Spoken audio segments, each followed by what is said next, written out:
টানা বর্ষণ আর পাহাড়ি ঢলে কুমিল্লার গোমতী নদীর চর প্লাবিত হয়ে ব্যাপক ক্ষতি হয়েছে ফসলের। লোকসান গুনছেন শত শত কৃষক।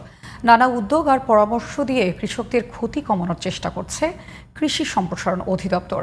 কুমিল্লার প্রতিনিধি সেলিম রেজা মুন্সির রিপোর্ট, জানাচ্ছেন ফরিদ রহমান।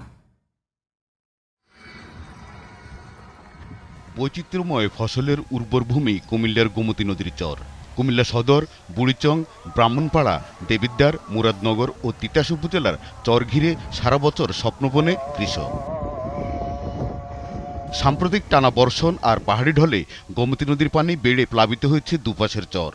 এতে নষ্ট হয়েছে করলা, বেগুন, শশা, মূলা, পেঁপে, বরবটি ও লাউসহ অন্যান্য ফসল। লোকসান গুনতে হচ্ছে কৃষকদের। ধুন্দুল আছে, ধুন্দুল নষ্ট হয়েছে, শশা আছে, শশা নষ্ট হয়েছে, মূলা আছে, মূলা নষ্ট হয়েছে। দিন রাত 24 ঘন্টা বৃষ্টি চলে, তো কিভাবে ক্ষেত থাকবো। যদিও ক্ষতিগ্রস্ত কৃষকদের পাশে থাকার প্রতিশ্রুতি দিয়েছে কৃষি সম্প্রসারণ অধিদপ্তর। এখানে প্রায় 100 থেকে 120 হেক্টর জমির শাকসবজি নষ্ট হয়েছে বলে আমরা আশঙ্কা করছি।